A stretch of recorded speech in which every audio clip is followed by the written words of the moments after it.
Yeah. Pro Fan Sports Podcast. Let's get it. Pro fans, tune into the program. Every single week, get the dope, fam. Sean on the mic, very flat too. Keep you updated, that's what we do. Pro fans, tune into the program. Pro fans, tune into the program. Pro fans, tune into the program. Every single week, get the dope, fam. Yo, what it do, everybody? It's your boy John Altidor with Pro Fan Sports, where the fans of the pros go. Back at you with another one with my boys Vlad and Barry. What's good, guys? What's up? Hey, what's up, everybody? What's up, all pro fans? Good to be here as always. Excited for another, great episode that we got coming up for y'all. So we are on to episode 52, the Big 5-2. Episode 52. So, I'm gonna go ahead, dude. I was about to say Ray Lewis, and you went right before me. Oh, I figured I'd just get that one out there since that's the most obvious one and the best 52 out there. That's right. Who else you got? So we got a plethora of linebackers other than Ray Lewis. So Patrick Willis. Clay Matthews. Clay Matthews. Is he still playing? No, he's not. I think he retired, or at least he's not. He just quietly left. Right. Yeah, a pretty quiet retirement, to say the least. Then we have Lyndon Roberts. Lyndon Roberts. Patriots. Well, he's with the Miami Dolphins now. That's right? True. Yeah, the undersized linebacker. I was always a fan. Right, me too. Yeah, no, he was a solid, he worked hard. He was just small. You know what I'm saying? Right. No, he was. No, he was certainly a solid player for the Patriots defense and part of, I believe, their last Super Bowl team in 2018. So, yeah, he was on there. And we know how good that defense, was, particularly in the postseason. In the Super Bowl in particular. So yeah, then for sure. So then we also have Ted Johnson, who's another former. He's definitely one of my former favorites with the big neck, with the big, I don't know what you call this thing, the shoulder pads, you know what I mean, with the collar. It's a neck brace. Right. That's a neck brace? Yeah, that's what they call it. Like the thing in the back? Yeah. It'd be looking like this. Yeah. It'd be like, these dudes look weird, but they look crazy. You know what I mean? They look like they're ready to hit somebody. Right. That is crazy because that's so true. That what's it called? The only players I see wear that are either linebackers or fullback. Did Mike Allstott rock one of those? I think he did. He used to. Right. I feel like he did. I'm like, these dudes look really bulky. Yeah, no, it does definitely make them look even bulkier, bigger. I think even at one point, James Devlin used to rock them too. James Devlin did. Yeah. You don't really see that too much anymore. Yeah, because there aren't too many fullbacks in the league now, in the NFL. Right. And then we also have CC Sabathia, former pitcher of the Yankees and the Indians as well, who just recently retired, but had a great. He's a Hall of Famer. No, absolutely. But I was just gonna say what I like about him, and I like to rub this in and brag the Yankee fans, is that anytime he'd face the Red Sox, we'd always light him up like every a time. Tree. Oh yeah, every time. But he was great everywhere else, so can't take that away from him. He certainly was. No, he had a great career, and is certainly I think he'll certainly be ranked in or go elected to the Hall of Fame, when his time, comes. It hasn't been 5 years yet since he's retired, but whenever that comes, I'm sure he'll be there. For sure, man. So that's a lot of great number 52s. So let's hope we have another great number. Absolutely. Right. Let's hope we have a great show, right? Yes, sir. That's only right. But as always, please follow us. We're on social media. We're on all platforms. So we're on Instagram. That's profans_sports on Instagram. Instagram's probably the best sports content on Instagram. You know what I'm saying? Facts. Barry likes to say hands down. You already. Yeah, we're also on Twitter, twitter.com, and that's at ProFanSports, ProFanSports. We're on Facebook.com/ProFanSports. If you're watching this YouTube video, that means you're on here. So youtube.com/ProFanSports for the people that are listening on all the other platforms. Just to let you know, we drop every Tuesday morning at 8 a.m. on all podcasting platforms, and we drop videos on Wednesdays. So be on the lookout for that. And before we start today's show, where we talk about the NBA, NFL, MLB, NHL, etc., and the B-Money lifestyle, we'd like to say rest in peace to the former middleweight champion, Marvin Hagler. So he's a boxer. Marvin Hagler, 1954 to 2021, died at 66. And, you know, one of his notable fights was when he fought Eddie Hearns.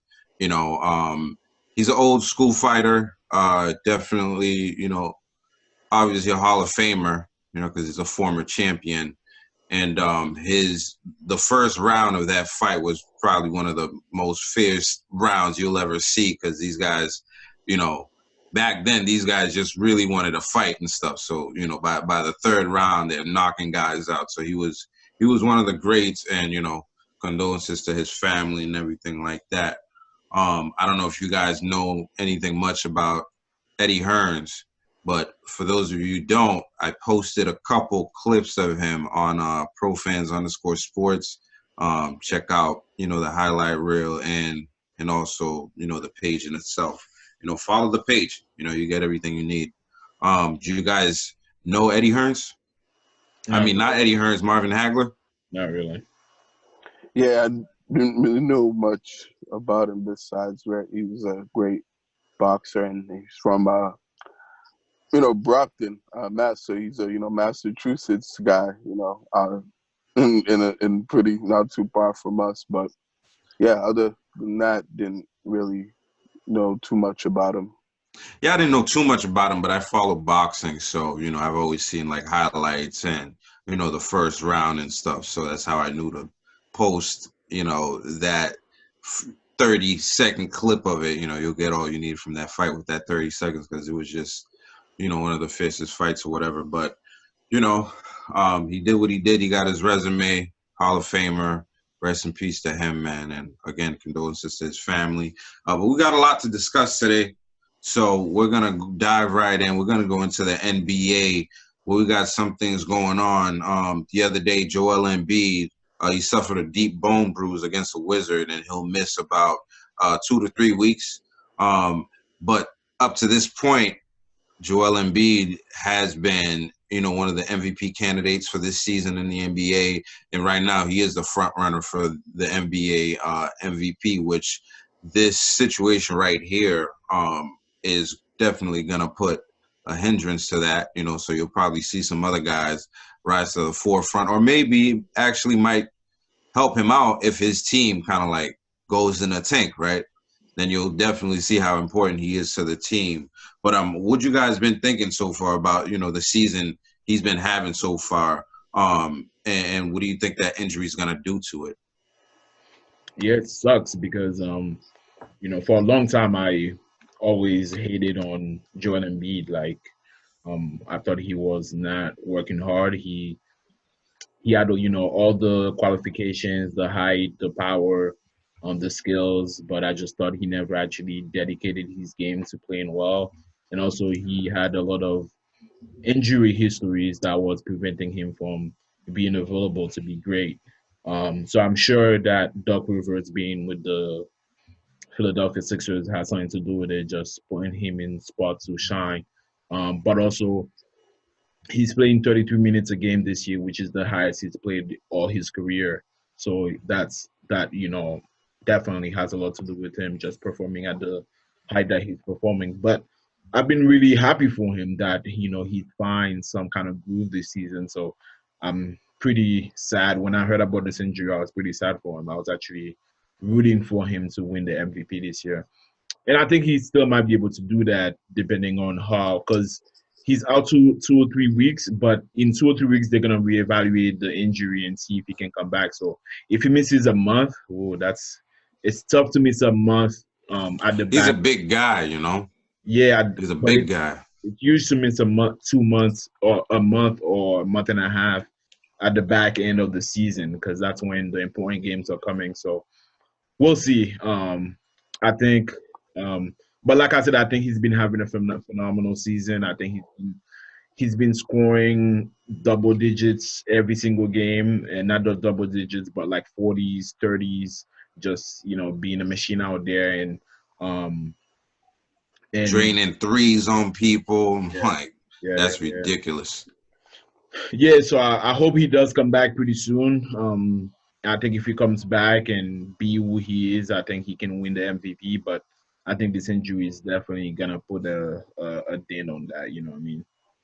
For sure, for sure. Barry, what were your thoughts on it? Because I did post it on the Instagram. Right, and I did see the post and the video of him being injured. Yeah, that's definitely unfortunate. For him and for the Philadelphia 76ers that this happened at this point in time, particularly when the team was playing really well, and but Embiid is playing the best basketball of his career to this point that we've seen from him. Uh, and right, you said he was an MVP, caliber player, and probably the guy that's in the driver's seat for the MVP race as of right now. Prior to the injury, so it's definitely bad timing that this injury happened right out of the All-Star break and to begin the second half of the season. I think myself, I wasn't really the biggest Joel Embiid fan or really found of him just because I didn't really like his personality. I thought this guy was too cocky and too arrogant for someone that hasn't really played that well and done that much in the league to this point. Like, yeah, he's you can tell the guy has talent and he can play, and certainly has unique skill set for a big man, and and has a good opportunity to be the most dominating player on the floor on any given night. But he hadn't really shown that he can do that consistently night in and night out, and that's something that I really didn't like to see, and didn't really that kind of turned me off about him. So yeah, I think certainly now I've at least respected his game a lot more with what we've seen particularly this year. With him playing in the post more, taking less jump shots, and actually being that dominant force in the paint that he's more than capable of being on every game against anybody. So, and his shot making has improved. I've been seeing he's been making tougher shots. His mid-range game has improved. He's been hitting those shots more consistently. And that's also translated to him hitting the three ball well as well. But he's taking less threes, which is what I wanted to see, and I think that's something Doc Rivers has emphasized on him, to do, is to do what you do best. You're a good little post scorer, like get in the post, play, from the post, and and take less jump shots. So, I think this definitely could affect his chances as far as winning. An MVP. He could still win it, particularly if the team just flat out sucks and is trash and doesn't play well, during the time that he's not there. But it's definitely going to be tough for him to, do that, because 2 to 3 weeks is a good amount of time to miss and, and lose out on the MVP. So hopefully he comes back, stronger and picks up where he left off when he gets back from the injury. but this definitely has a pretty, pretty significant and pretty big chances of his MVP have taken a hit due to this injury. Yeah, I mean, for sure. I think Joel Embiid's always been, one of the best big men in the league, if not the best big man in the league, at his position, given his skill set and the things that we've seen him be able to do. I think the biggest knock on him was, by the third quarter, this dude would be dead tired and, would be dragging his body up and down the court. I think this is more of, a judgment call on somebody like a Mike Brown. It's like, what were you doing over there, all this time? You know what I'm saying? Because now Doc Rivers is over there and we're seeing the differences in Joel Embiid. He looks like a guy that's motivated. He looks like a guy that's about the team. You'll see during the season, Joel Embiid does a lot of things that's like a detriment to his team, whether it's like getting texts or, starting stuff with the other teams and stuff like that. Now you don't see stuff like that. You know what I mean? He's in the game. He looks like he's enjoying himself. For instance, the whole thing with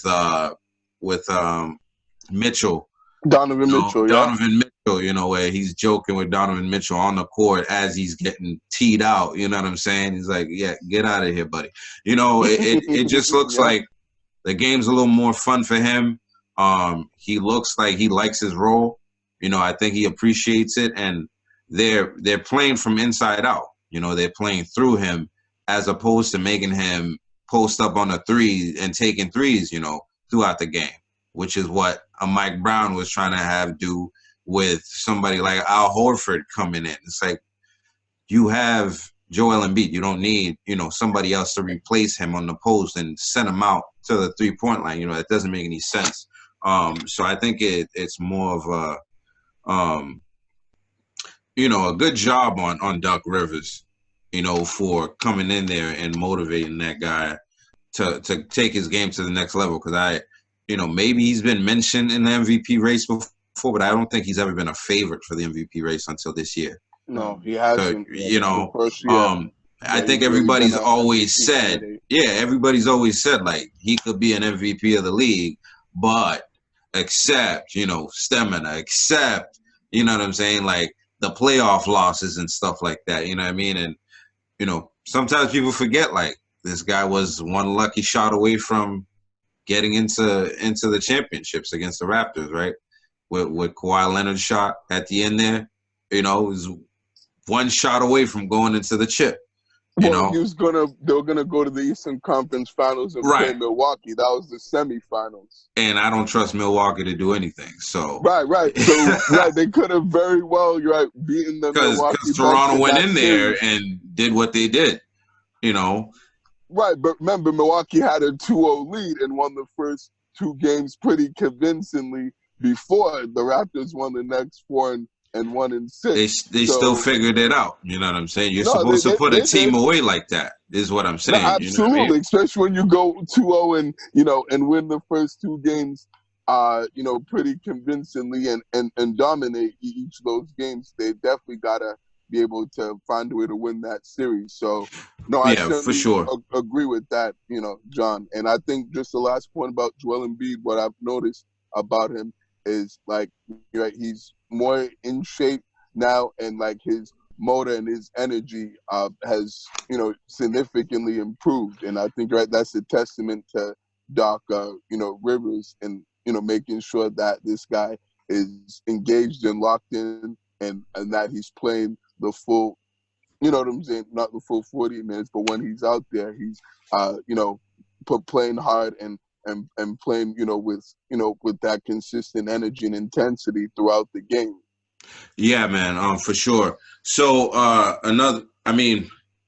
look, man, I hope, he comes back sooner than later, especially for his team. He's having a great season. So, they've been leading the East for a while too.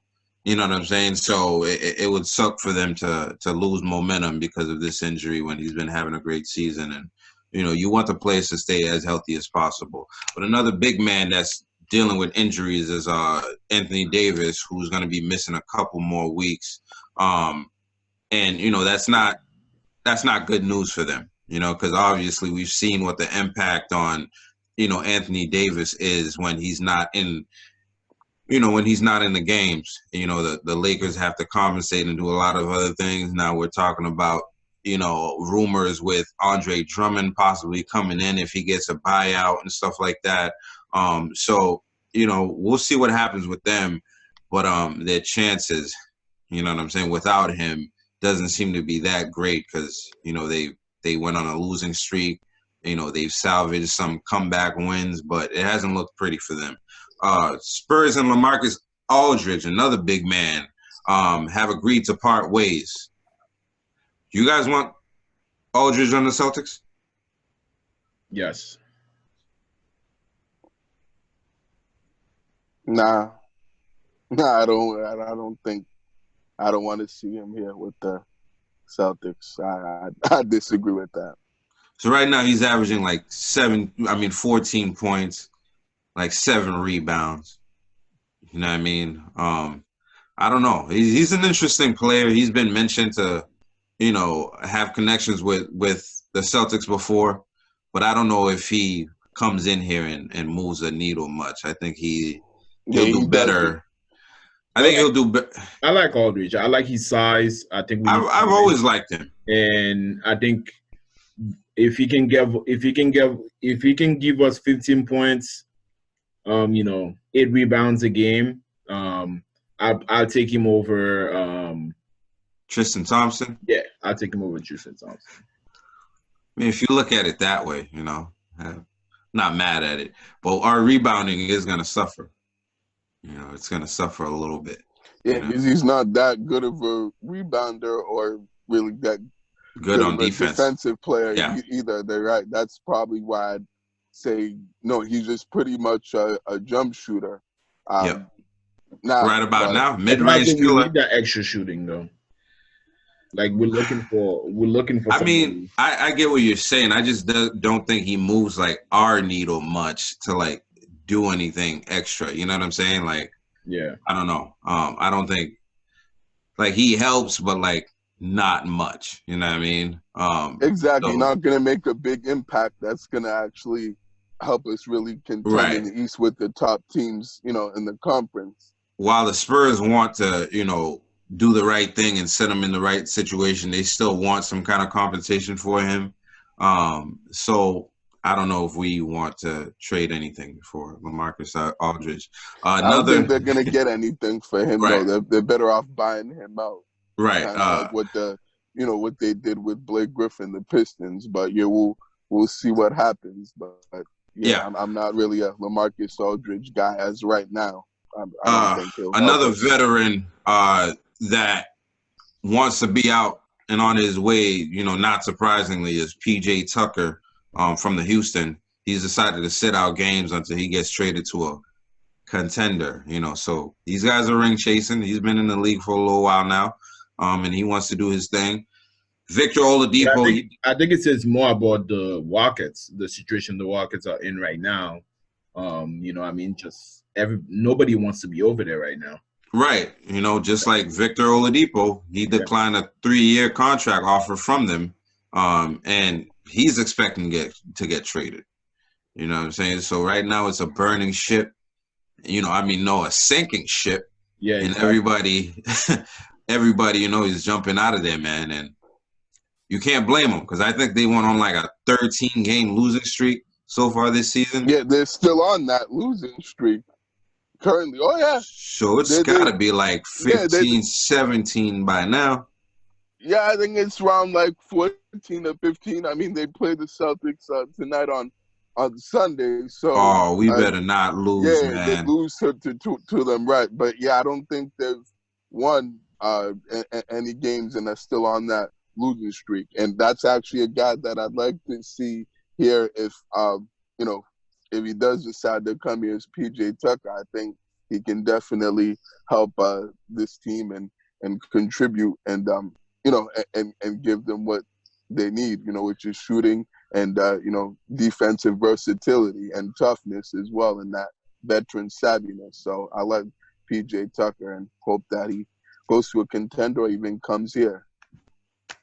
we'll see what happens, man. Does he help us much, PJ Tucker? No, I think he helps. I like PJ Tucker. Like I said, he can defend multiple positions. He's one of the best corner three shooters in the game. league. He's Yeah. very effective. Hitting the threes, particularly spotting up in the corner. And certainly, he's always been a guy that plays really hard, extremely hard, bigger than his I like actual his size. defense. I like his Right. defense. I like his That's true. Then he tenacity. also crashes the boards too as well. For a shorter guy. Right. So no, I think definitely, he can help us with, since he's able to do multiple things well, and definitely bring them to the table. Right. And I like his wish energy too. I think his energy is kind of like right. Marcus Smart's energy in a sense. I wish every veteran that was on a buyout or decided to leave their team would come to the Celtics, but unfortunately that's not the case. So, we'll see what happened, and we'll let you guys know what happens with those free agents or, the guys that are going out on the buyout market. So, we'll update you, like I said. But let's get into some Celtics. The Celtics came back, and they played their first game against the Nets. They fell short, 121 to 110. I believe 109. 109, 121, 109. Jason Tatum scored 31 points. And, our former point guard, the guy we love talking about on this show, Kyrie Irving, dropped 40 points. I believe that was the first time they had some fans in the building as well. Yeah, that's right. It was an exciting night for them. Kyrie Irving put on a show. And, since then we've seen a bunch of tweets from athletes and from, analysts and stuff like that. We've seen a bunch of questions like always, you know what I'm saying? Whenever Kyrie does something, there's always questions out there. One of them is Damian Lillard says that he has, the most beautiful game in the history of basketball, which is like, that's kind of crazy because Magic Johnson played, you know what I'm saying? Like some of the stuff that guy was doing is like ridiculous to me. And then, another thing that we've seen or that keeps coming up is Kyrie Irving better than Allen Iverson. And I don't know. I've been thinking about that a little bit. I'm sure you guys have seen this debate. Where are you guys on that spectrum? I said no, he's not. I think Kyrie is a great point guard and he has unbelievable skills. But I think Allen Iverson created what Kyrie is today. He's really the one that came into the league with that amount of skills and that amount of handle and just the finishing ability at the rim was unbelievable from him, and him being shorter than Kyrie just proves how much better he was already, and how much more he had to do to be better. You know what I mean? So I think people are gonna talk about championship eventually, but I don't think Allen Iverson never had a LeBron. And if Kyrie ends up winning with the Nets, Allen Iverson never had a KD. So you know what I mean? So I don't think that's gonna hold weight. Yeah, I think in some aspects of his game, you could say, Kyrie's better than AI, but, as an overall player, I'd still, side with, with Allen Iverson, over Kyrie over and Irving. Overall, I think, definitely, aspects like you said, finishing at the basket and, and also the handle as well. No one's really had better handle than him. And then also being able to, the shots that he makes, making them with, both hands and at multiple angles. Haven't seen anyone that can do that as well as him. But I think, no one can really, I think as of right now, say that he's better than, Allen Iverson just because, Allen Iverson was a dog, man. Like that guy was like a warrior in the heart of a lion. Like no one took, you know what I'm saying, that physical beating that he took every night and still continued to, get back up and continue to play the game at in an extremely high level that he did.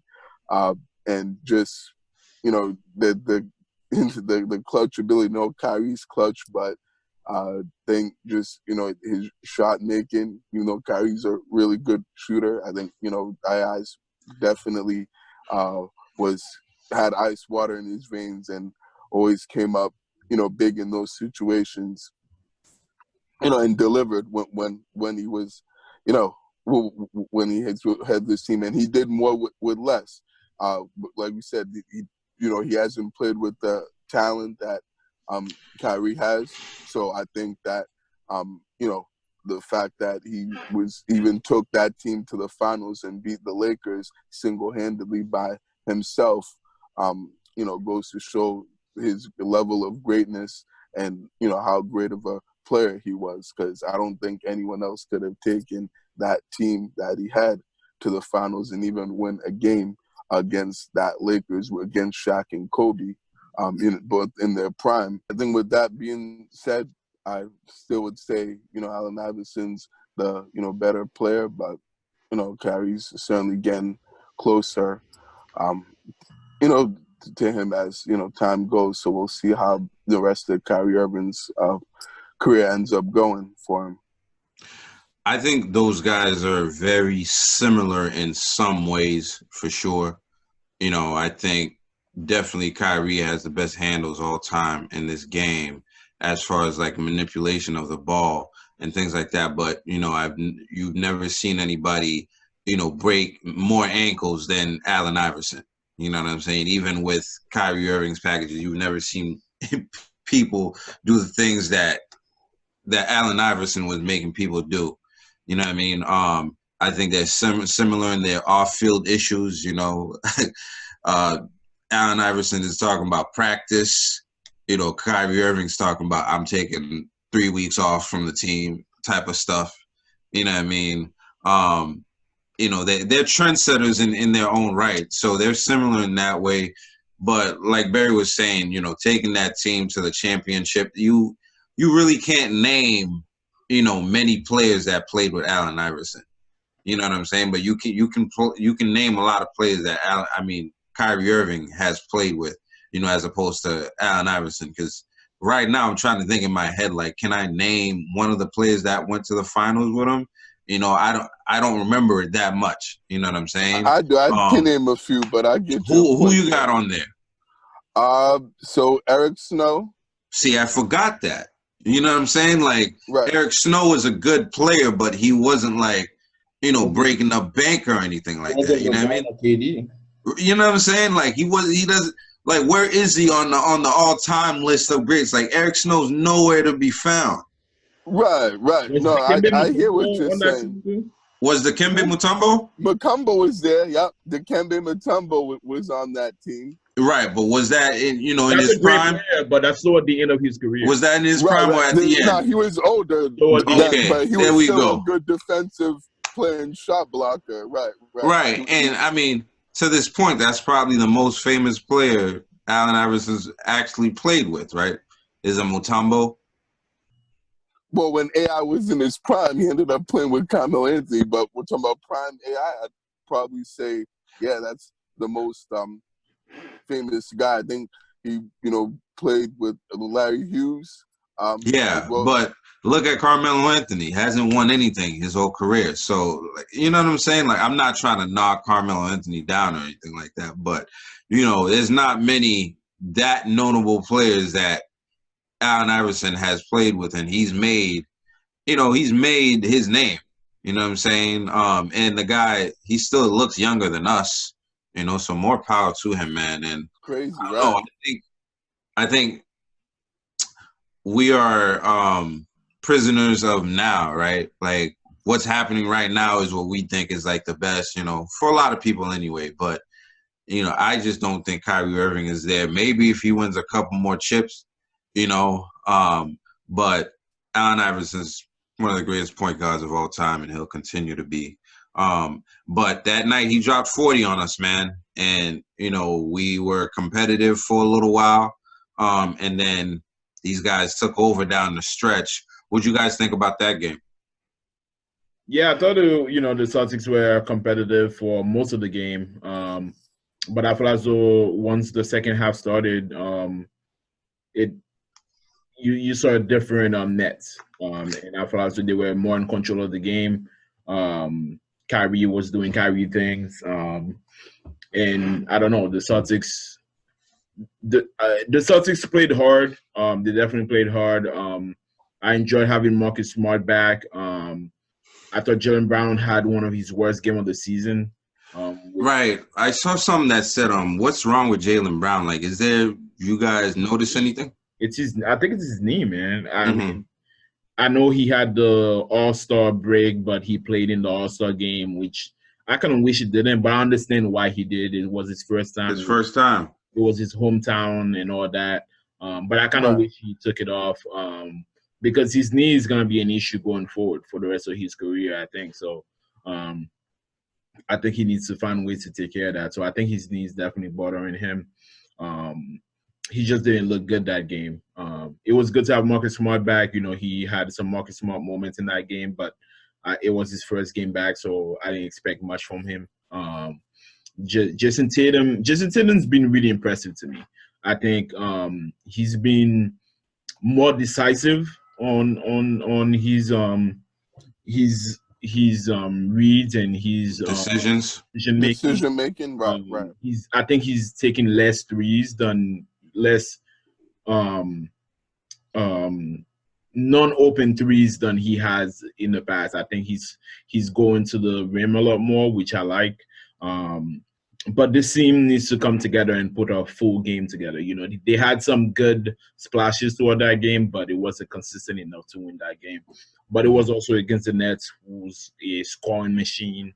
I didn't think it was going to be a blowout, and I don't think it was a blowout. It was just when it matters, the closers did their job. Yeah, when it matters, the Nets took over the game and did whatever they needed to do.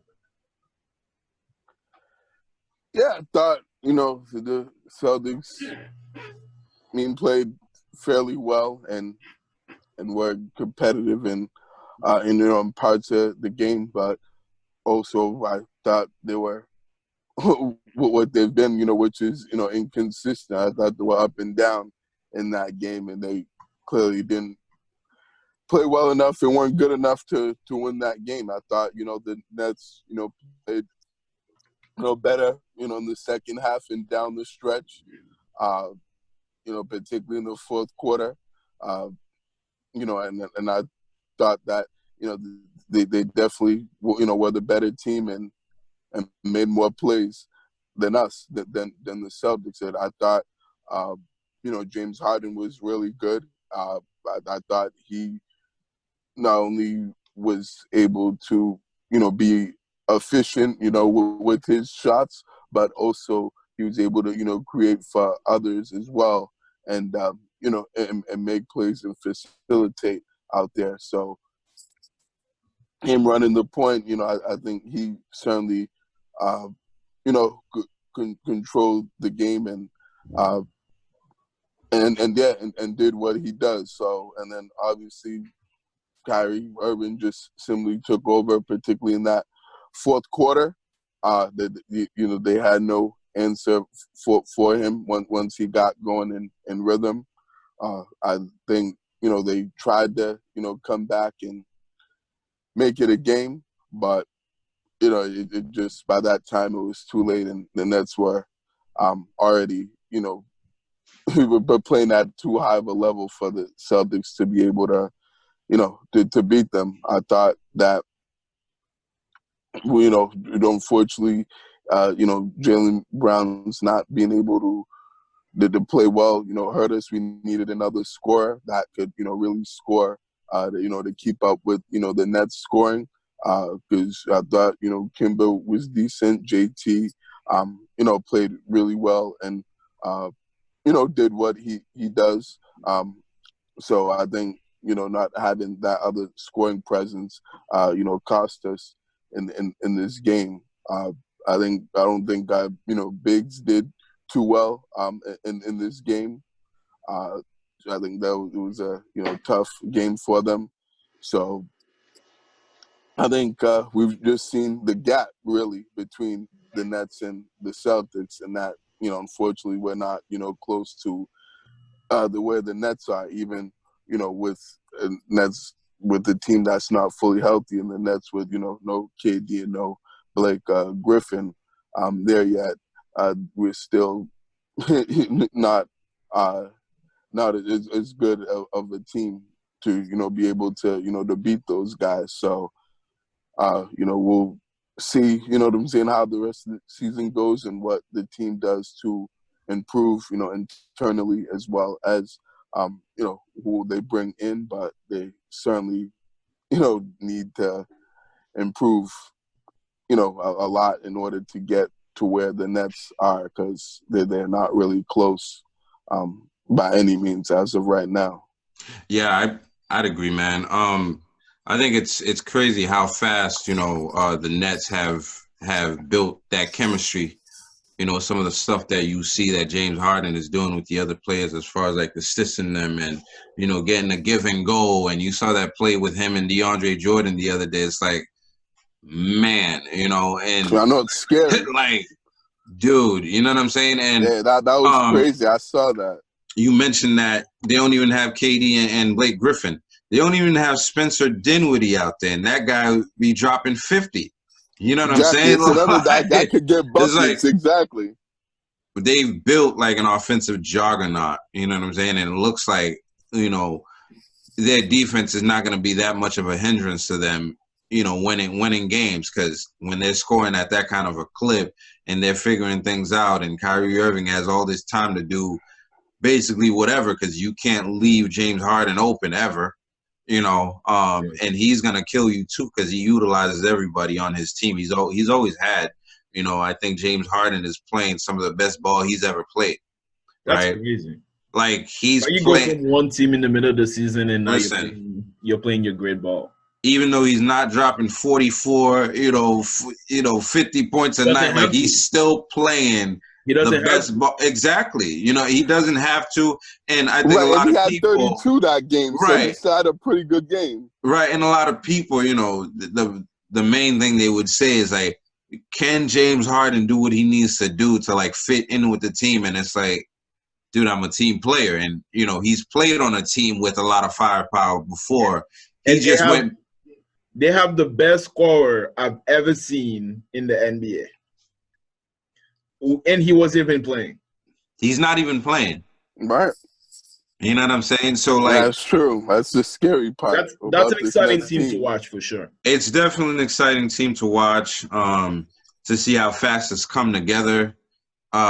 These guys, they're handling business, man. They're doing what they're supposed to do. But we'll see what happens in the playoffs, because we know how these games go in the playoffs. But even in the playoffs, they shouldn't have too much of an issue with anybody, just because their starting four is like they can be starters anywhere else. They could be number one on any other team. I do think they need to play better defense. For sure. Particularly in the playoffs, yeah. Yeah, I think you're gonna have a couple of games where you're not scoring as well as you usually do. Right. But the intensity goes up. But at the end of the day, 7-game series, it's hard to not score as well as you can for four games in a 7-game series.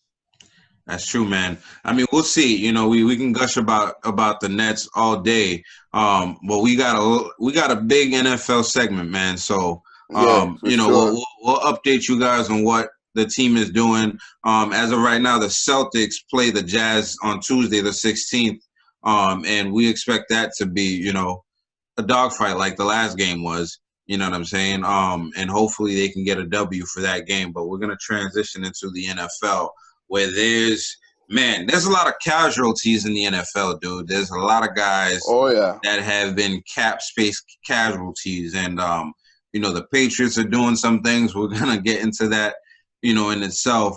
But some NFL news to start, right? So Malcolm Butler was released by the Titans. The former Patriots Super Bowl hero.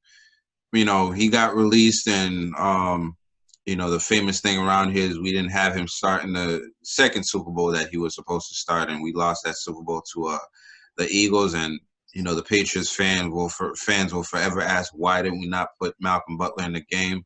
I hope one day we get that answer. I hope so. And me too. Unlike Belichick's deathbed, you know why I didn't start him. You know what I'm saying? Like, well, he looked at my girlfriend funny. You know what I'm saying? Like, I need. It's like he was looking at Linda funny. I need to know what happened. We've heard so many stories, and we're never gonna find out because that's how Patriots operate. But I hope one day when he retires, Malcolm Butler's like, I just punched his son in the face, dude. Like, you know what I mean? Like, that's all that happened. You know what I mean? Like, because right now, he's still trying to have his name in the NFL. He's still trying to zip it and not do anything. But he's still playing, right. But I think Malcolm Butler's always been a player that thinks he's better than he actually is. No knock on him because he plays hard. But he's always had that confidence which you need at the cornerback position. Where it's like, bro, you get burned all the time, man. You know what I'm saying? But all in all, he's still a serviceable cornerback. You guys think the Patriots will go after? Probably not, but I wouldn't think he'd come back. I wouldn't be surprised either, especially if we trade that boy Gilmore. I'm not saying we will bring him back for sure, but I know Belichick likes to have a lot of people doing training camp just to see what people are doing. If he's out there, no team picked him up, I can see Belichick bring him in, see what he has left in the tank. Right. Put him on the practice squad or something. Hold on. Not disrespect. No. Practice squad, right? Put some. Belichick does funky things. You know what I mean? Yeah, but he'll rather go to another team than stay on the practice squad. Practice squad, facts. Right, especially because we don't even have Tom Brady, but we'll get into all that. But with his release, the Titans, they saved $10.2 million in cap space. And there's a lot of guys that's being cap space casualties. So, Janoris Jenkins, another cornerback, got released by the Saints, another cap casualties, and they saved $7 million. And he's been one of the good corners in this league. So, he'll definitely land somewhere for sure. More with the Saints, Malcolm Thomas to restructure his contract, and when he does that, the Saints will save $8 million in cap space. So the Saints are doing things to open up their cap space right now. Allen Robinson, it was reported that he was supposed to be franchise tagged, and news have come out that he's not planning to sign that franchise tag because obviously he wants to get paid. Like most of the players, and I don't think he sees anything going on with the Bears right now, especially at the quarterback position right now. So he definitely wants to go somewhere else, right? He's one of the top. He's one of the top, receivers in this game. So he's definitely gonna land somewhere. We'll see if he holds out until they do that.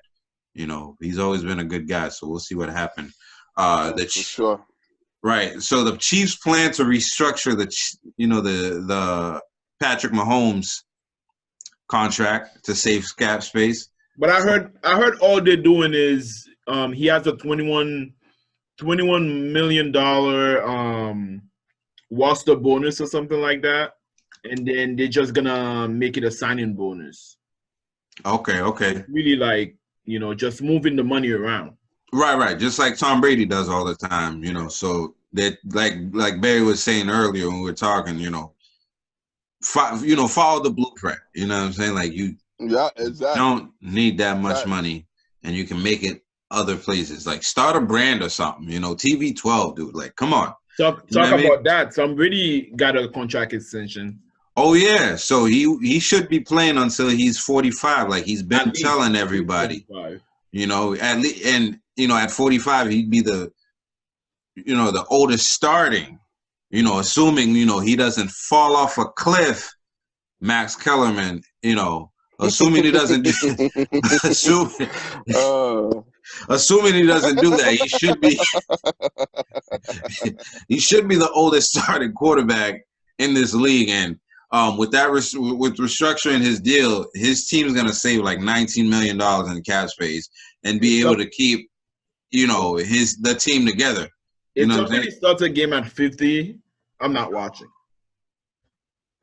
Really? You wouldn't watch that? You wouldn't want to see that? Of course I would, but it wouldn't hurt too much as a Patriots fan. It would have hurt your heart. No, I'm definitely gonna watch. I'm just gonna be tired of him by that point. Dude, I can say 90% of the league is tired of him already. So there's like the 10% that's left. Only one, blood. There's like 10% that's left. That are the Pats fans that still want to see him go out there and do a lot. And of course, the Buccaneers, they want him to be great for the next 10 years if he could, right? Because he's already gotten them a Super Bowl. You know what's funny? I was thinking about that over the week. I was like, yo, the Buccaneers are doing all this. They're restructuring Brady's contract. They signed Chris Godwin. They signed Devontae Davis. And I was like, if they don't win another Super Bowl during Tom Brady's career, he still had a great career over there. He already has a Hall of Fame career there. Exactly. He already got a chip over there. It's like there's no there's no losing. Like he's already in the Buccaneers Hall of Fame. Yes. Exactly. After one season only. Oh my God. Only took one season and he's already in there. I took y'all to the Super Bowl. We won in our home. The first team to do that ever. You know what I'm saying? This is the first time I went to the wild card and I won all the games to go to the Super Bowl and win the Super Bowls. I think he threw the most touchdown in Bucks franchise history. And 40 had 40 touchdowns last year. Yeah. Oh, the second most in his three Hall of Fame careers already. Like this guy, there's no losing for him in Tampa because he already won. He already won in Tampa. So there's no matter what happens, even if he let's say next year, let's say this season that's coming, he throws like 15 interception, 15 touchdown, and then he retires, he still had a great season. Listen, Tom Brady will have two statues, one in Tampa, one in New England. In Massachusetts. Like, that's not even fair. You know what I'm saying? And you want to have GOAT debates and stuff like that. It's like, man, go fucking sit down. You know what I'm saying? Like, what are we talking about? Right, for real. Facts. Come on, man. You know what I'm saying?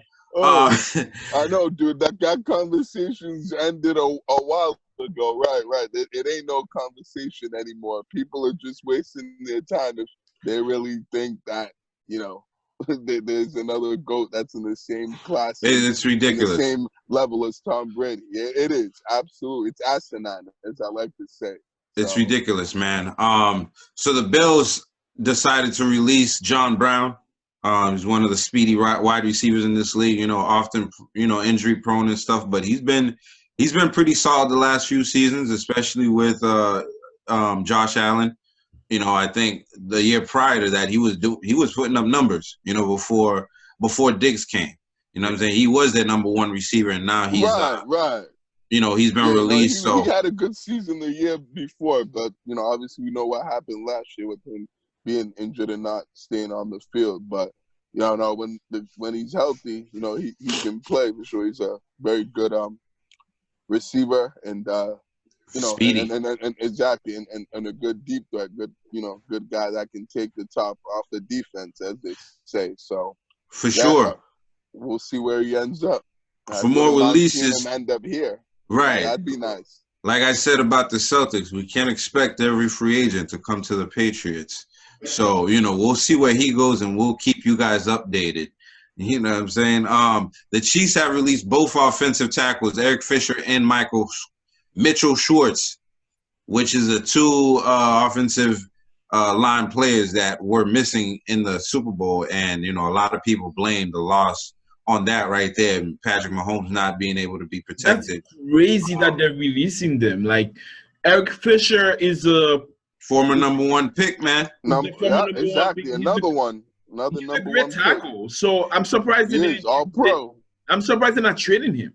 See, I hope the Patriots get that guy. You know what I'm saying? Like, but why wouldn't they trade him? Like, that's what I just don't understand that. Like, why would he, such a great player, why wouldn't you just get something back for him? Because I remember when they picked him number one as well.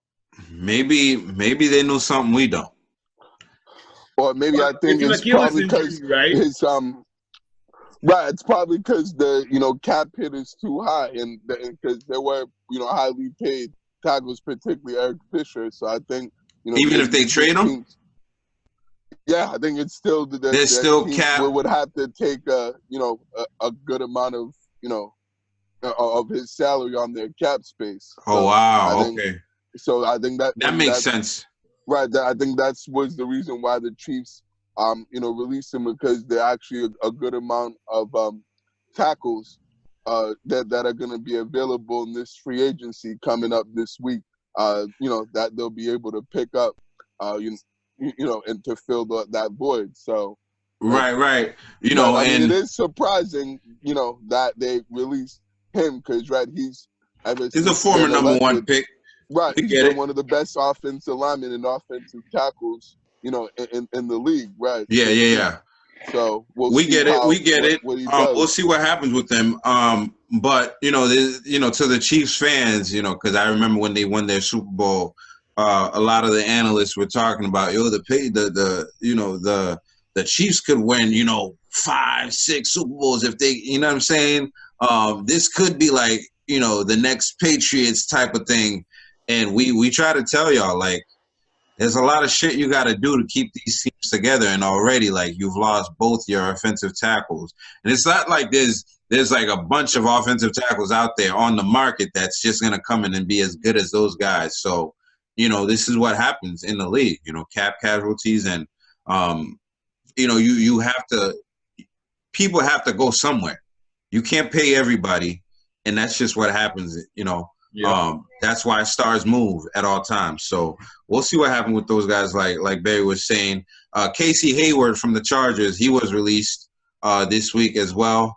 The Nate Solder, our former offensive lineman, he actually reworked his contract with the Giants. So I guess he'll be there for a little while longer. The Bears converted Khalil Mack and Eddie Robinson's 2021 salary. They restructured the contract to say $23 million in cap space, and the move is believed to be able to make a run at Russell Wilson. So that kind of makes a lot of sense to me. I mean, like, if I was any team, I'd be making space for Russell Wilson right now if he's actually indeed going to be on the trading block, which I don't think is going to happen. But we'll see what happens. This is a crazy league, and things happen all the time, right? Yeah. Right. Yeah, I wouldn't be surprised if Russell Wilson got traded. I'd be very surprised. I'd be very surprised. How about Absolutely. Would you be surprised if Russell Wilson got traded this offseason? Yes, I will be surprised. I don't think, man, quarterbacks are a dime a dozen. Exactly. I'm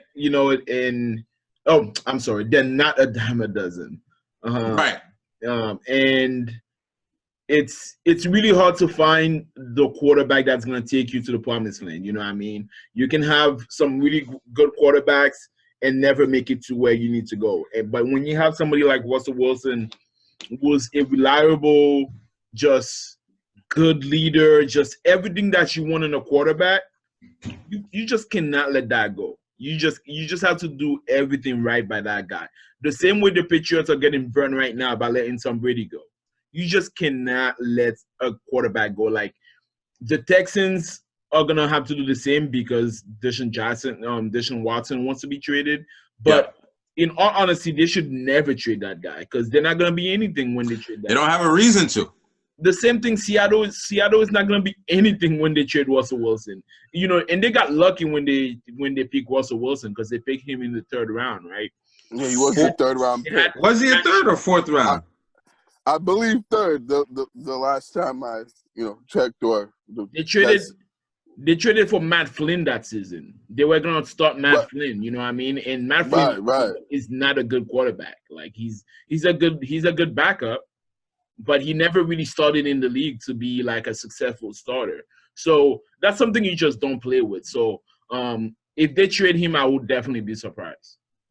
Well, the thing that I would say is, I hear what you guys are saying, but I wouldn't be surprised is because I can see why they have, why he's upset and not happy with, the Seahawks. They haven't done right by him. They haven't given him that, good offensive line that he used to have before. Ever since they traded that offensive lineman to the Saints and got Jimmy Graham, the offensive line hasn't been the same.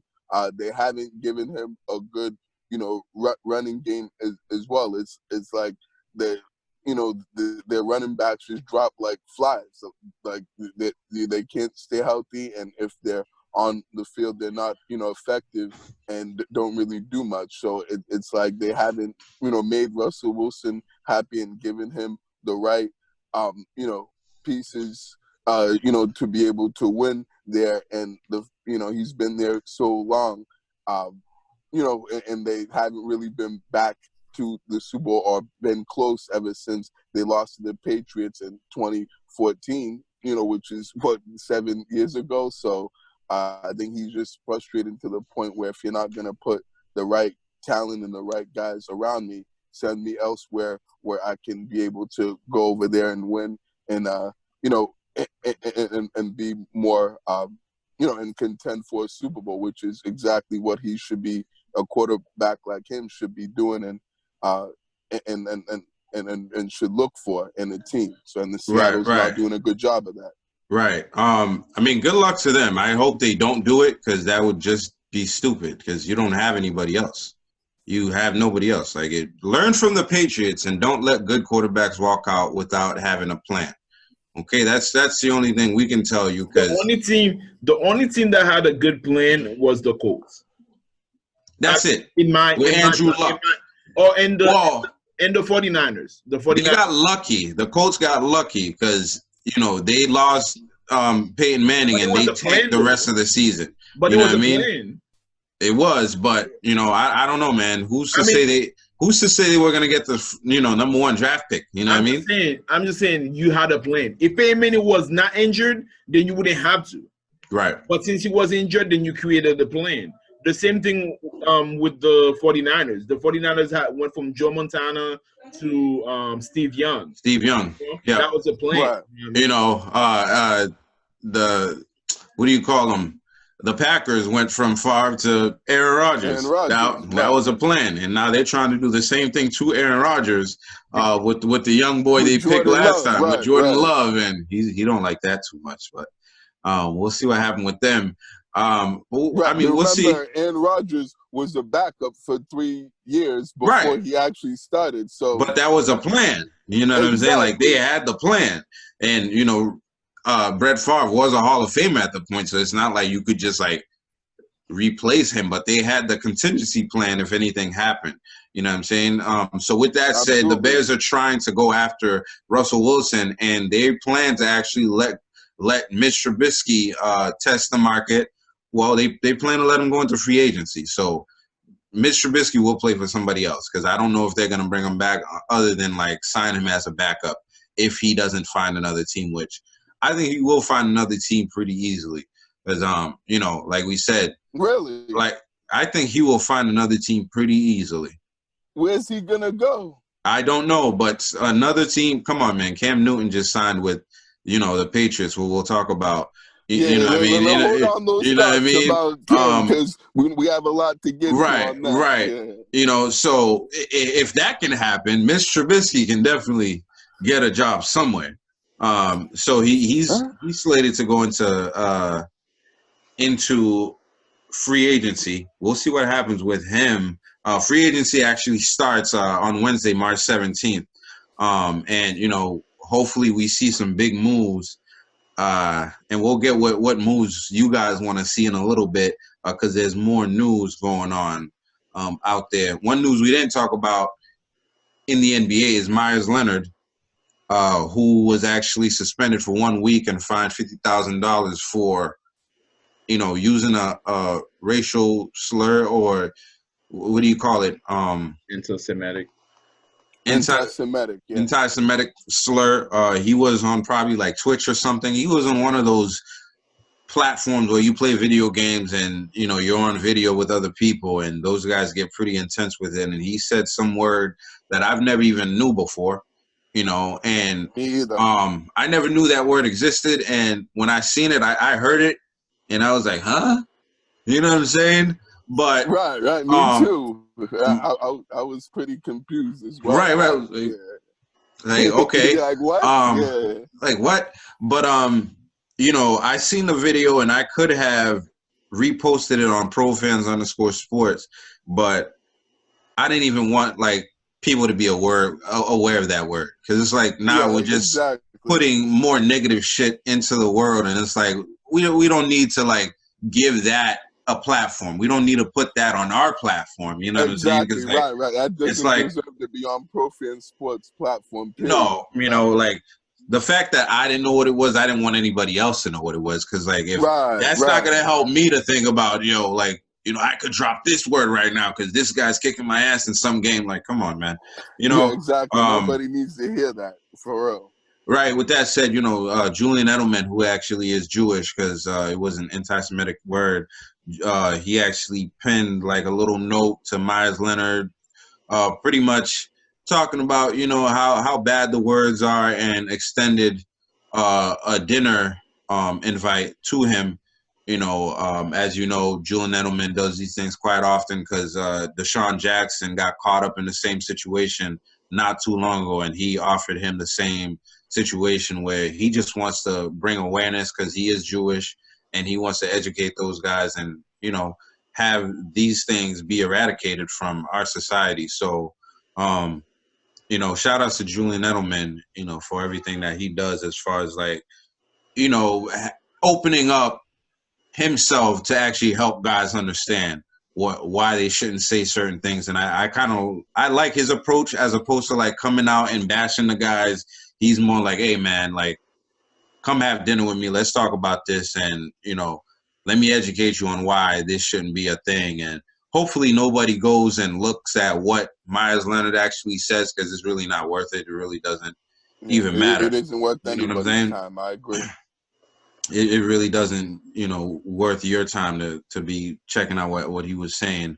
Another guy that got released was Quan Alexander from the Saints. They saved $13 million in cap space. Emanuel Sanders was also released by the Saints. And we'll talk about some stuff. Should the Patriots be looking at him? Because we've tried to look at him in the past, and now he's at the twilight of his career. Should we still be looking at this? What are we talking about? Emmanuel Sanders. Well, I really liked Emmanuel Sanders when he was in the prime of his career. Even 2 years ago, when Tom Brady was in his last season with the New England Patriots. But yes, we have nothing right now. We have nothing right now, and Emmanuel Sanders he's a leader. He's a veteran leader, and he runs some of the best routes in the NFL. He can still get it. Oh, does he still run one of the best routes? Yeah, I think he's not the fastest, but route running, I think he runs some of the best routes. And I think he can teach those guys things. So I think he can still get open. So yeah, I'll take him on the Patriots.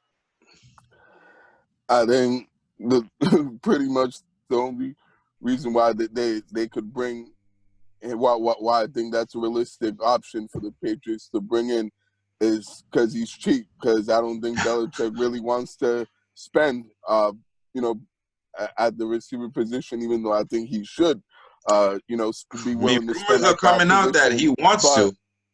Right. Yeah, which I hope that's the case. But I mean, I'll believe it when I see it. I think he's always been the guy that's, willing to, go for the cheaper option or the less expensive, option. And I think that's, the case with Emanuel Sanders is that that's a guy, who's, towards the end of his career that he can get for, on the low.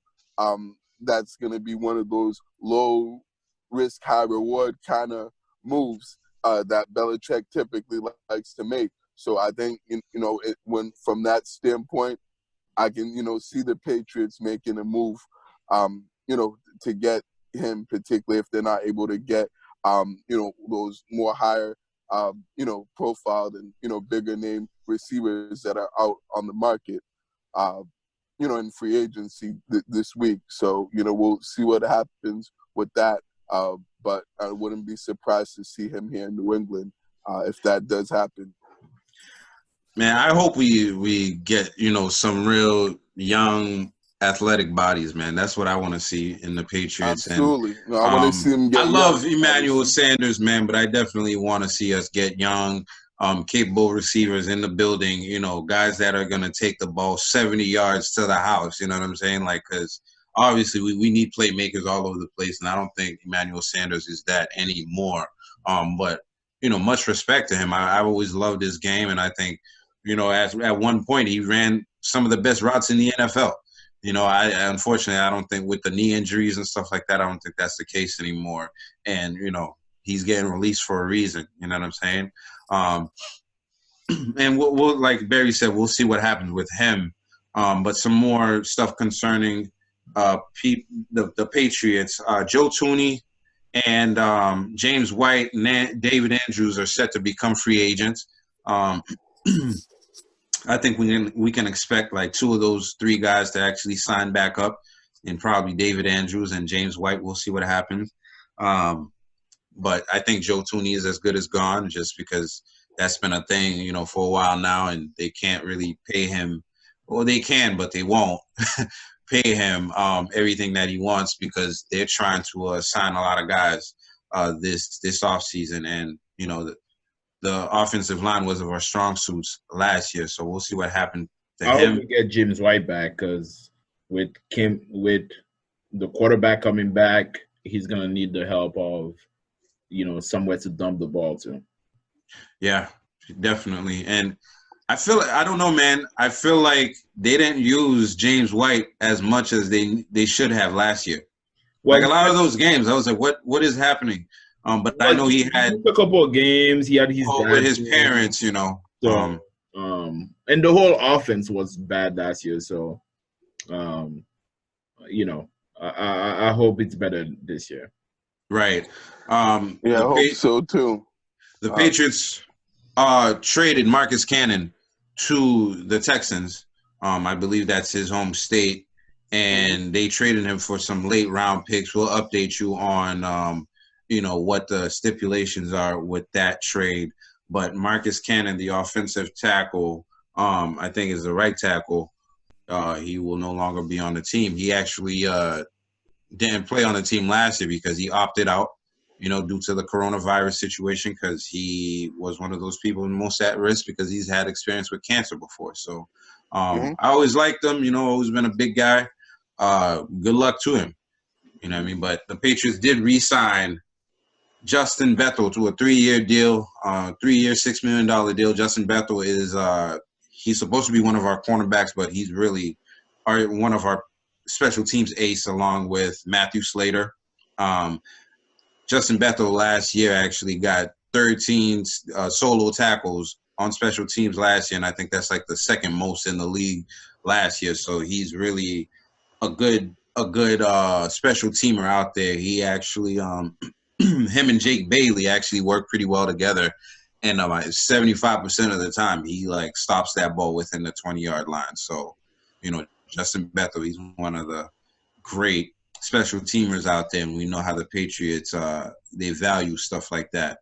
Especially Belichick, he loves his special teams. Absolutely. Yeah, man. And the biggest news for the Patriots this week, it was everywhere. You got to be living under a rock, like we keep saying on this show, if you didn't know about this. But guys, we have a quarterback.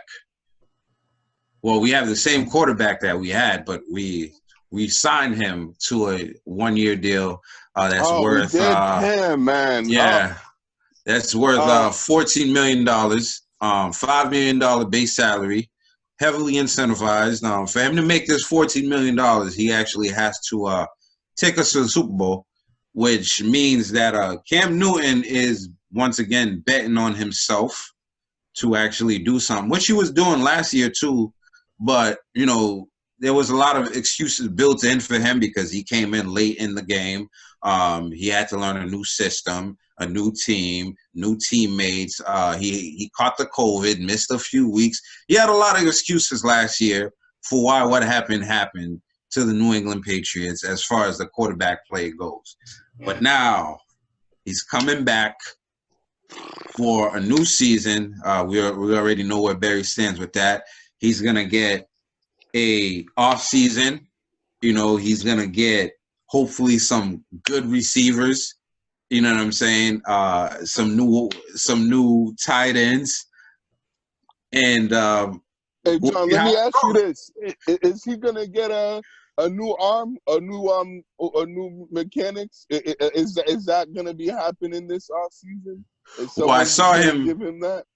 He was training next to trash cans to remind him not to be trash. So, oh, is that right? No, that's actually right. No, dude, that's actually on his Instagram. That's literally on his. I stopped following the IG, so his IG. I only follow the Pro Fan Sports IG. His IG that to me is irrelevant. So. Yeah, he was training last year, and that didn't do shit for him. So that the using the trash cans and stuff that doesn't really mean shit to me. So right. So we got the news, right? So we've talked about this before that the Patriots could bring Cam Newton back, and this is not a surprise. I don't think this is not. I mean, it's like a surprise, but not a surprise to us because we're actually following the team and we hear everything that's happening with them. So I think we've all been on, you know, that same mindset, like, hey, Cam Newton might be back here. You know what I'm saying? But still, you didn't. I hear what you're saying, though. You didn't. Okay, so what are the thoughts, man? What are the thoughts? Well, one thing for sure, two things for certain. And that's I love that saying. One thing for sure, two things for certain. Like I really love it. Good one, Vlad. I haven't heard that in a while. And then it goes. Number one. Oh shit! I forgot how it goes. He said oh shit! I forgot. But then he goes. One pinky, one finger, one thumb, one love. Oh yeah. Oh, you're talking about what he was saying. Yeah. Oh, okay. So he does a post on actually let me play it real quick. And I think you guys are gonna be able to hear it on the audio. On the audio? Yeah. Cool.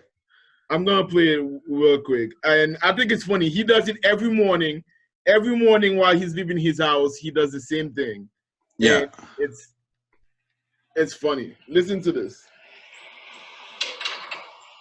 That's him leaving his house. What's going on? I'm gonna tell you something that you probably already know. One thing for certain, two things for sure. I'm blessed. Always gonna be blessed. I'm fresh. Always gonna be fresh. One finger, one pinky, one thumb, one love. He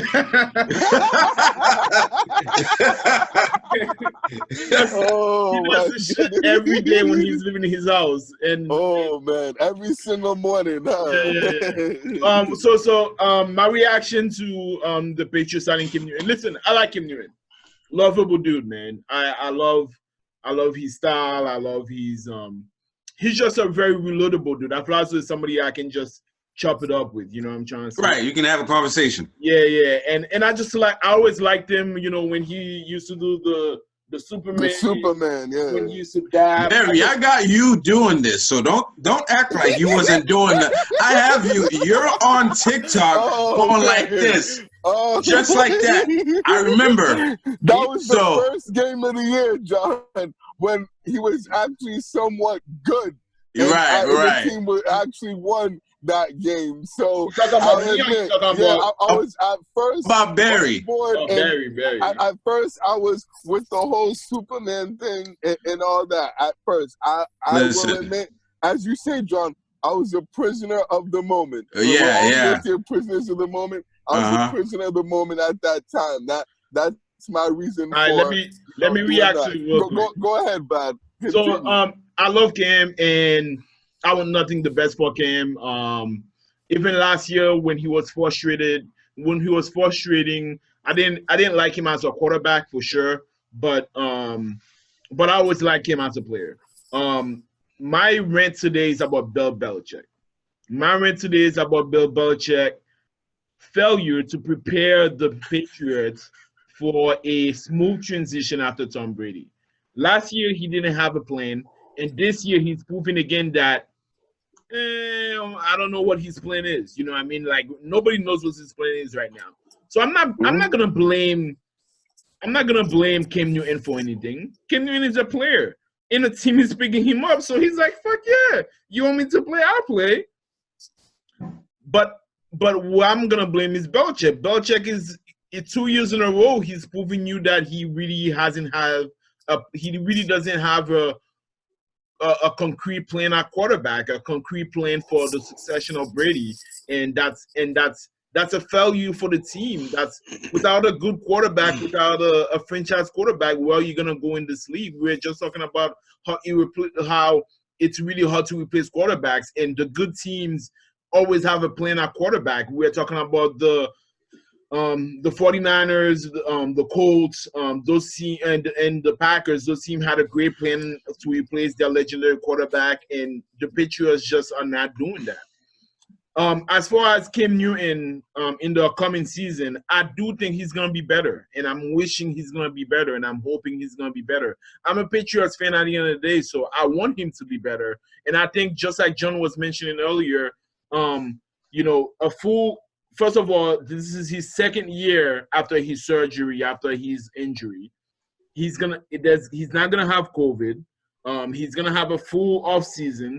He's gonna have hopefully better weapons.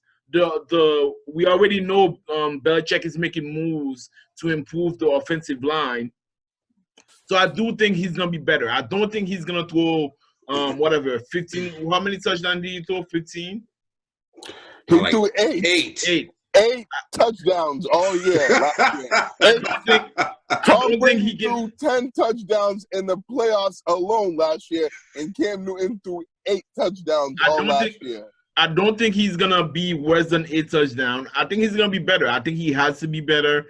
And I also don't think Belichick is going to stop at bringing Cam Newton back. I still think it's possible that he picks up somebody from the draft or from free agency. But I think if Cam Newton is the quarterback of the Patriots in the upcoming season, I don't think he's going to be worse than what he was last year. I think he's going to be better. I think this is a guy with a strong work ethic. When he falls down, he doesn't stay down. He gets back up and work harder. I believe in him, and I'm hoping he's better this year. I appreciate you, Vlad. You know, I was thinking something different, man. I was thinking something different. But Barry, what you got? Man, but Barry, before you go, don't forget. I got it on video. So go ahead, man. Still have that? You didn't erase that video? Listen, go on TikTok, Pro Fan Sports, you'll see Barry. Oh, man. I'm telling you. Damn. Now I regret doing that. Damn, there's no taking that back. Oh, man. Oh, boy. But, guys, yeah, let me brace myself. Yeah, take your time. Take your time. Right. Because this is a move that, I couldn't disagree more with Bill Belichick on. I think it's a terrible move.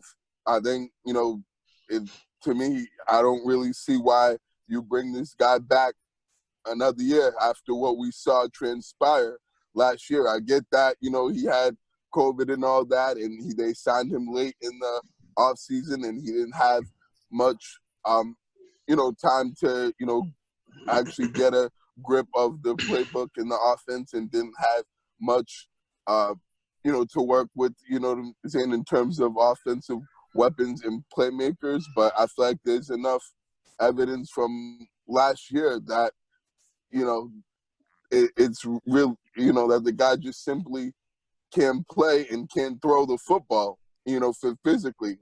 Like I've been saying, that, the guy's, arm is, is god awful.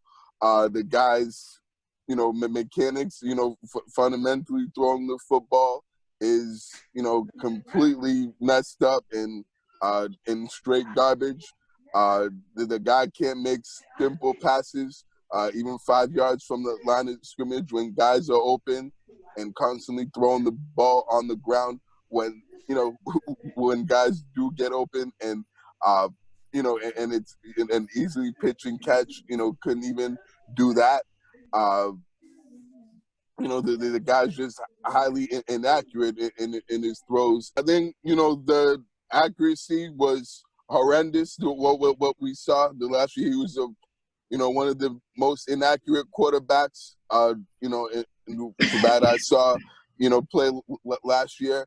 And, like I said, thrown off the back foot too much. The arm motion is, completely messed up, and, balls getting batted down, at the line of scrimmage. And also, guys, not being able to read a defense. One of the main things for a quarterback, guys, as we all know, people that know the game in the sport of football, is a quarterback has to be able to read a defense, pick up, the blitz, change the, protections, and this guy wasn't doing that. He can't even read a zone defense, which is a guy that's been in the league for 10 years, is unacceptable and inexcusable. The fact that he can't read zone defenses and pick up, protections, and can't, and it's right in front of him blatantly, and you still can't pick that up. And yet Bill Belichick's still bringing this guy another year back to the Patriots. Like, are you freaking kidding me? Like, unbelievable. Like, and that's the thing that really upsets and pisses me off, is that these are things that this guy shouldn't have an issue with at this point of the career, even after the surgery. Like, this is stuff as a quarterback. If you want to be qualified to be a starting quarterback in this league, you should be able to do, and you should be able to know this at a high level and do it effectively. And the fact that he can't even do that is astonishing. And that we're bringing this guy back, and having him run it back for what? So we can see another year of last year, so we can embarrass this franchise and organization and be booed and freaking and make Belichick look like he doesn't know what the hell he's doing. Is that why we're doing that? But because that's what it seems like to me. And I absolutely agree with you, Vlad, that the Patriots have a lack of a plan, or not lack of, they have no plan at quarterback. And they have no one to blame but themselves, because they put themselves in this situation that they were so desperate, and they had, such a bad quarterback situation that the best they could do is bring back a guy who's washed up and that can play and can't, throw the football, because they couldn't do anything else, because all the guys they thought would be available in the trade market and they thought they could get that would be, be better and upgrades at the position unfortunately, as of right now, they're not able to get those guys because they're under contract with other teams, or they just simply, don't think that, it would be better to, pick them up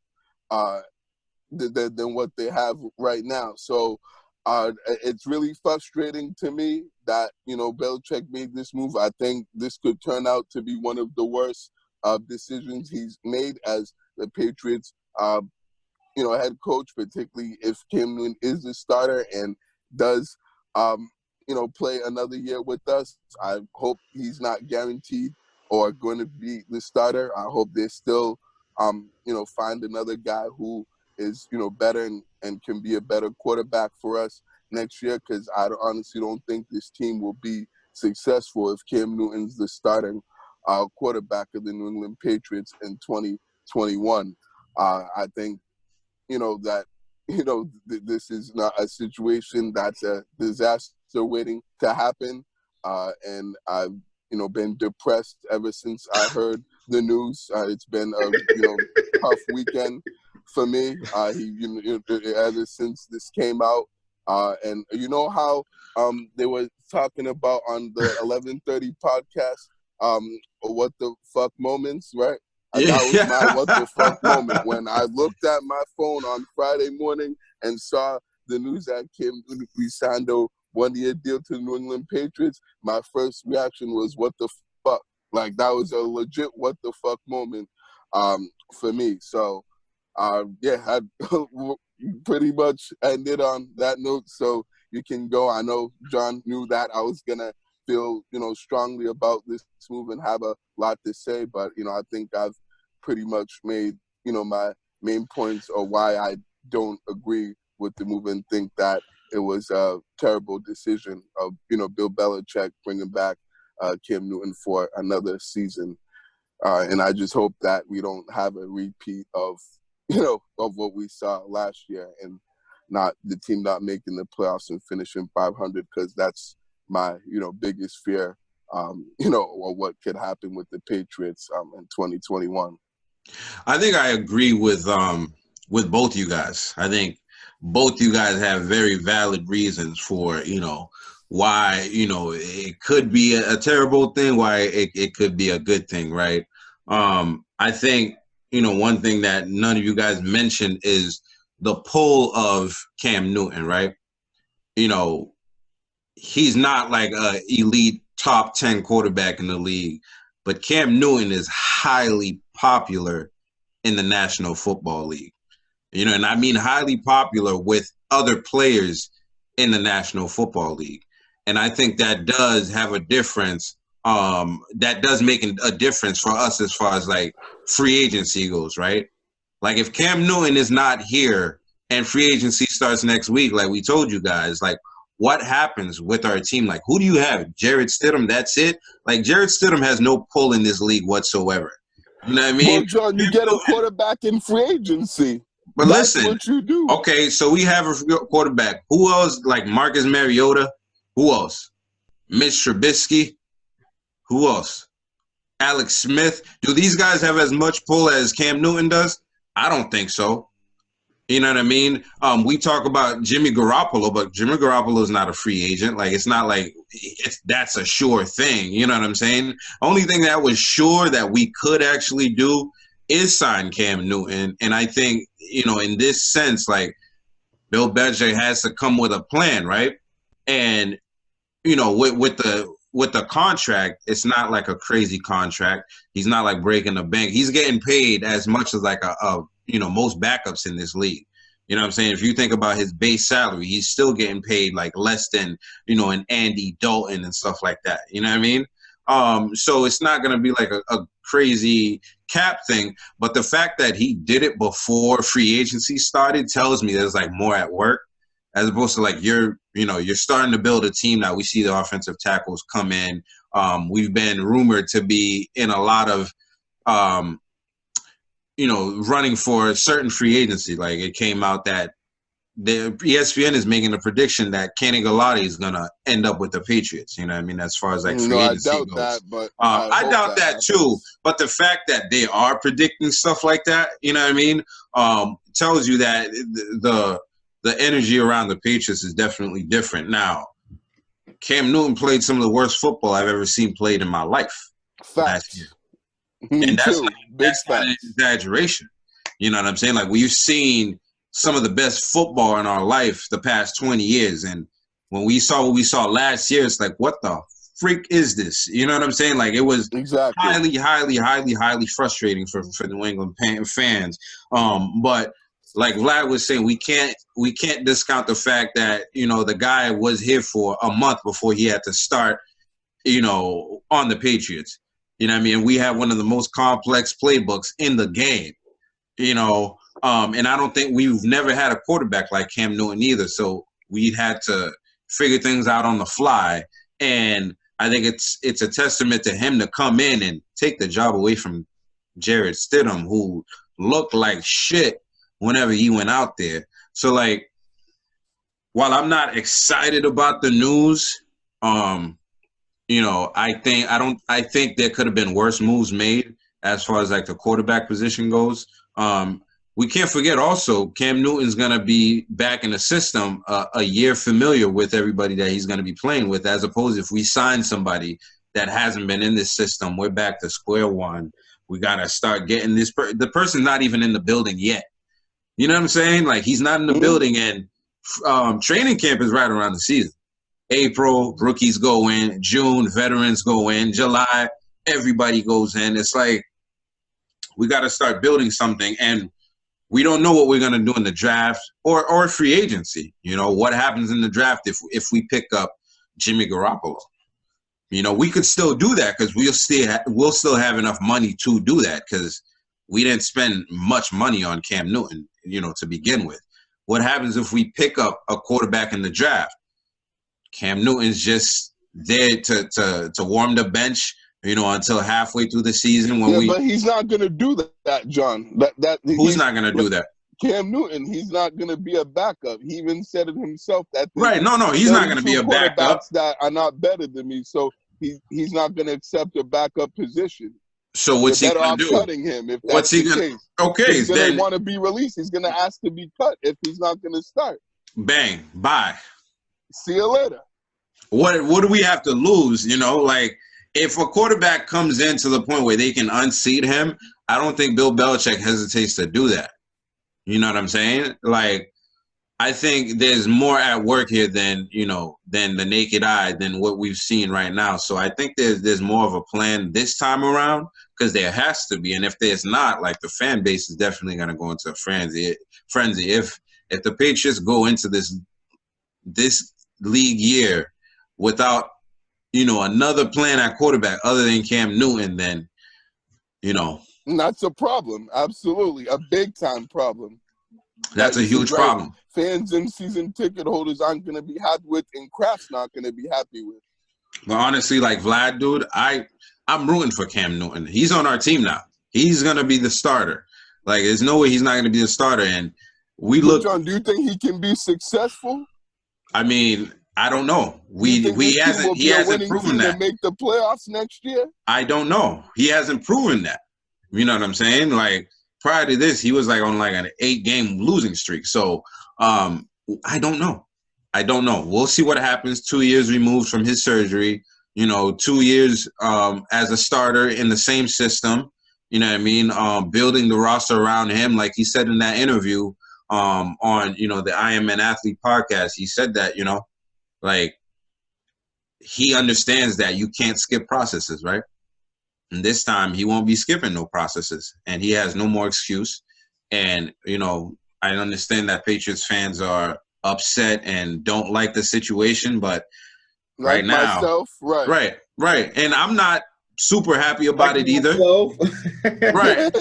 No, that's facts. I feel the same way that the majority of Patriots fans do. So I'm not super happy about it, Barry. I think I'm partially with you. I'm partially with Vlad. And overall, I'm a Patriots fan, and I want the best for Patriots players. You know, that I think that's where, you know, like my head is at. Am I happy about it? Nah, bro. Like we need to do something else fast. You know what I'm saying? For real. You know, we'll see what we can do in the draft. Like we're picking up. The Patriots actually got some of the best compensatory picks in the draft. Like I think we got as high as a 3rd round pick in the compensatory picks that we got. Maybe package something and move up and make a splash in the draft.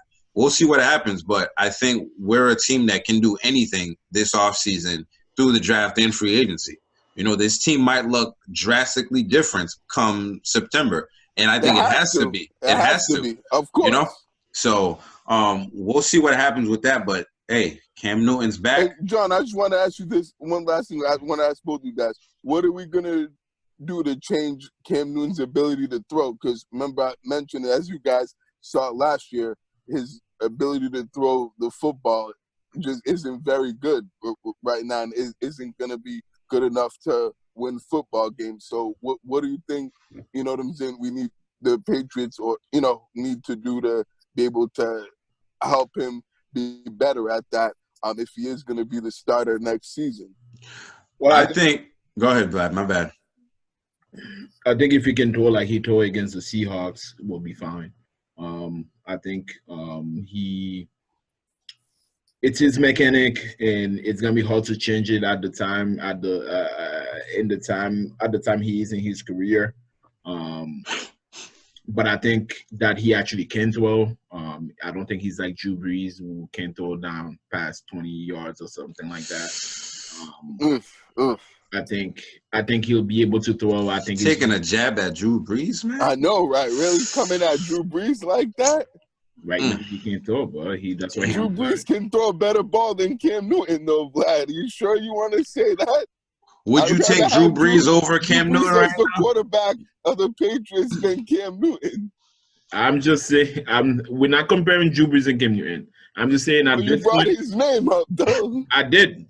Let's flat finish. But go ahead, Vlad. I'll let you finish your point. Where he cannot throw the ball, but Cam Newton can. Cam Newton threw some beautiful balls last year. He just didn't do it consistently. And before COVID, he was actually throwing decently before COVID. So I think this year he'll be better. I think he'll have a better chance at being the quarterback he wants to be.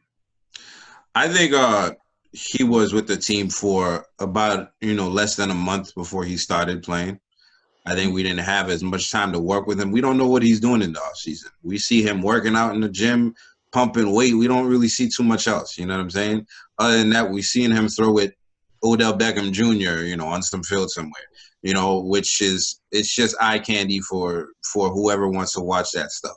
You know what I mean? Like, it's like going to the combine throw day. The guy's not throwing against anybody. He's literally throwing to one open person every single time. You know what I'm saying? Which is why I'm always laughing at these things too. It looks great and all, but what does he do in the game?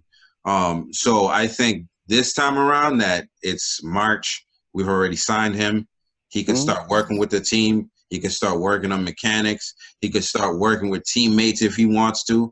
I think he has, a good amount of time to figure things out, right? To figure out what works and what doesn't. And hopefully we can beat some of the stuff out of him. Like, I'd rather see you throw the ball away than throw some of the stuff you be throwing. I'd rather see you throw it in the stands. Throw it in the ground. Throw it in the stands. I don't give a damn. Just don't throw picks and don't throw ducks. And by all means, please, you're 6'5". Throw it over somebody's hand. Hey, thank you, John. Throw it over somebody's hand. It down at the line of scrimmage. Thank you. But I think, he has a good amount of time to figure things out, and hopefully he does, man, for the Patriots' sake and for Bill Belichick's, sake. You know what I mean? Like, you cannot have a 7-9 season again. Like, that's unacceptable. Right. Yeah. That's unacceptable. Okay.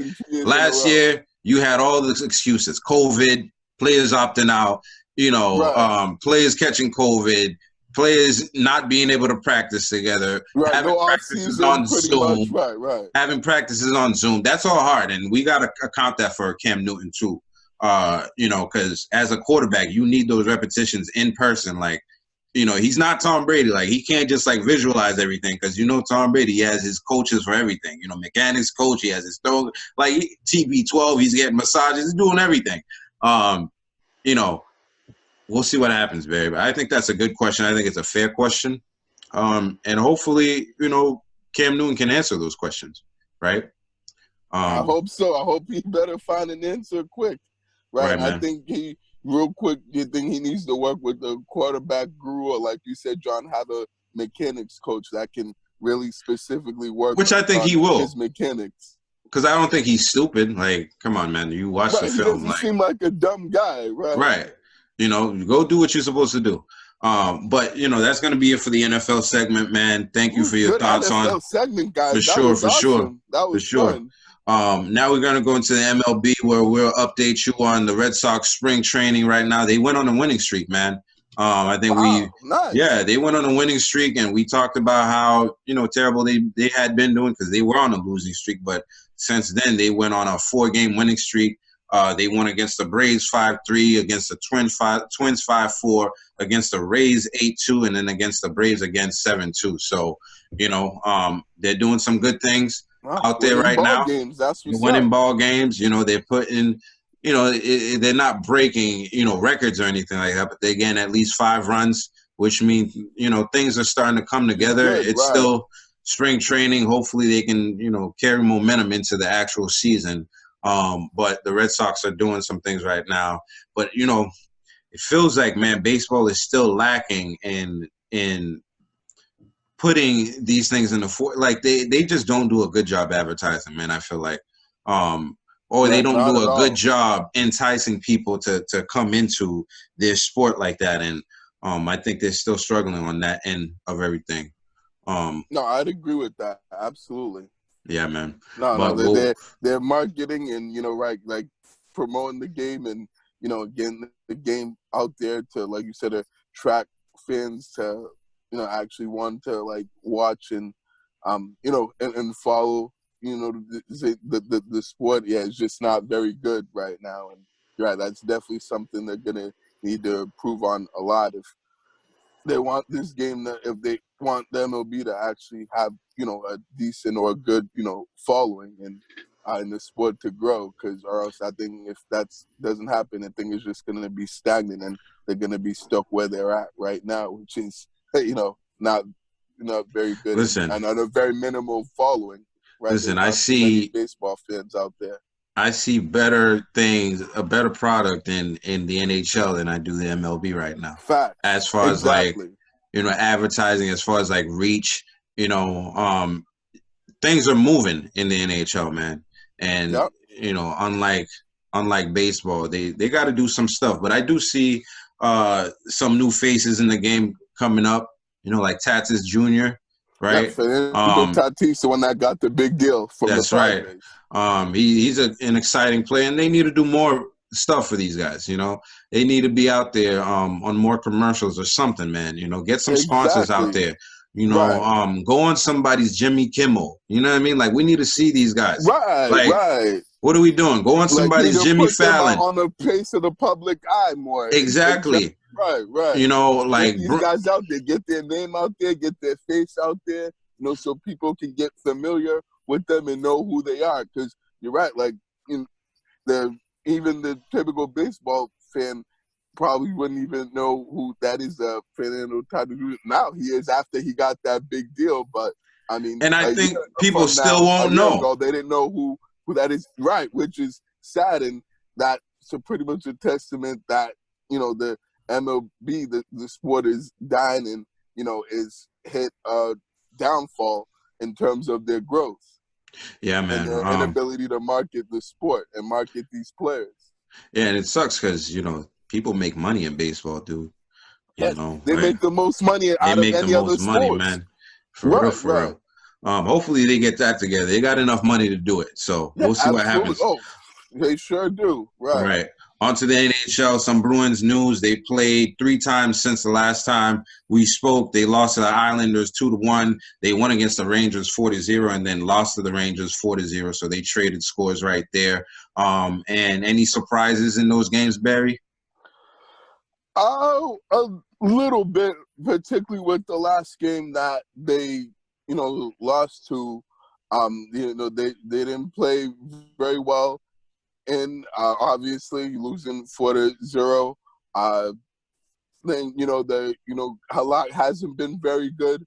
But not only him, but they're not scoring goals. You know what I'm saying? Consistently. Besides that top line, like if the top line is not playing well and is not creating scoring chances, and scoring goals and being productive, then it's like the other lines, aren't really doing anything. So they're gonna still have to figure out a way to be able to, get those other lines to be productive and effective when they're on the ice and not, be dependent on, on the top line of Bergeron, Marchand, and Pastrnak, because those guys can only do so much and can only play a certain amount of ice time. So then, they're going to have to, make some moves and, get some guys that can actually, score and, give you more offensive, firepower and production, because that's what this team's really missing in order for them to, take that next level, which is, to become Stanley Cup contenders. And they have to do it with this aging core that they have, because, like I said, Bergeron and Marchand and Tuukka Rask, they're not getting any younger, and they're in their mid-30s. So you got to take advantage of this, opportunity that you have with those guys now. And Jake DeBrusk has been benched as well, and has not been playing very well this season. And and I know he was just out recently because of COVID protocol, but before that, they even benched him because he hasn't done jack shit with with the team and been very unproductive, excuse me. So yeah, we'll hopefully when he comes back, they can get him to play better, as well as the rest of the team. But things aren't looking good for the Bruins right now. And they just need to be a better team and need to play better in all aspects of the game. Thank you, Barry. Hopefully they can turn things around, but that's going to be it as far as like updating you guys on, the local NHL team, the Bruins. So hopefully they turn that thing around. And, lastly, we will do the B Money Lifestyle Person of the Week. And this week, Barry, did you have somebody, or can I go ahead and add somebody in there? Okay, so I did have someone. I don't know who you had in mind. Okay, then we'll go with you. Okay, I mean, you can also mention that person as well. So the person that I actually wanted to mention and talk about today on the B Money Lifestyle of the Week is Indiana Pacers God Caris LeVert. Yeah, I like that. Yeah, who did you have in mind? No, I actually had the Pro Fan Sports Podcast supporters, for being the B Money Lifestyle Person of the Week, because, they've been with us and, they keep supporting, keep, liking our stuff, commenting on our stuff. And, I just appreciate them. So since you didn't have, a sports figure, I wanted to give it to them. But I like the Caris LeVert one. No, I appreciate that, John, and I'm with you on that as well. Big shout out and big, thanks to all our supporters who support us in all platforms and continue to, like and repost and share stuff and, and comment as well, and are, actively engaging with us on that. That stuff is greatly appreciated by all of us, and, and we appreciate you guys for helping the podcast, grow and, become, bigger and better. And we're definitely going to continue to keep doing that moving forward. But yeah, get into this Caris LeVert. I thought, it was certainly inspiring, of him coming back from cancer surgery, and less than 2 months from him having the surgery, he was able to be back on the court with the Indiana Pacers. He was actually part of that James Harden trade, and so that crazy trade that, multiple saved his life. Right. Were a part of, and that actually saved his life. So, he was able to, make his debut with the Pacers yesterday, and he had 13 points in his debut, and so he played, pretty well for a first game back, and I was just gonna say he had the surgery in January to remove a small cancerous mass on his left kidney. Kidney, yeah, and there was even a question mark and a concern whether he was even going to be able to play, basketball again and return back, on an NBA court. So luckily he was able to do that. And just a quote from him was, a month and a half ago, 2 months ago, I didn't even know if I knew I was even gonna be out there, especially this soon, just with everything that happened. So it's definitely a level of gratefulness and just happy to be on the court. So that's pretty much going with what I was just saying, that, it wasn't guaranteed or, wasn't a given that he was going to even make it back, on the court and playing the NBA again. So I definitely give him big, props and, much respect to him for, coming back from this surgery and being able to, play, the game that, he loves, and, and doing what he, loves to do. And he's a real good, talented player too. He's, good young, player at only 26. So he's a, young man, and still has a good He's just reaching his prime. Just reaching his prime. So he's, certainly has, ways to go. But he looks like he's heading in the wrong direction. And the right direction. The right direction. I was just say, why did I say that? That came out wrong. That was my fault on that.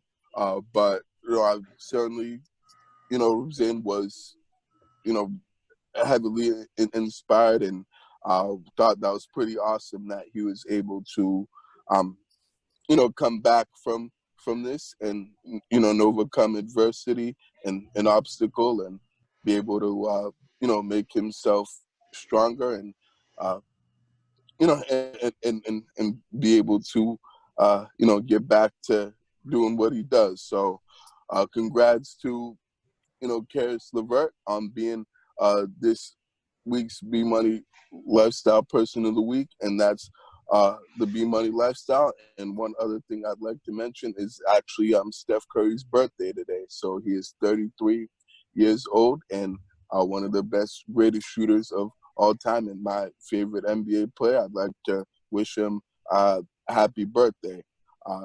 So, and I'm grateful that he's still playing at a high level, and, and still making shots as he always does, and looking forward to seeing him being the NBA leader in 3 points made and overtaking Ray Allen at some point, of his career. So happy birthday to Steph Curry. So that's the B Money Lifestyle segment of the week. All right. Hey man, if you're still listening, man, women, thank you for listening to the show. Please subscribe to the channel. Don't forget. Make sure you're sharing these episodes. Press the bell notification so you can see exactly when we dropped on Wednesdays, so you can get those videos as soon as they drop. So until next time, for episode 53, it's been real. Catch y'all later. Peace out, everybody. Have a good week. See you next week.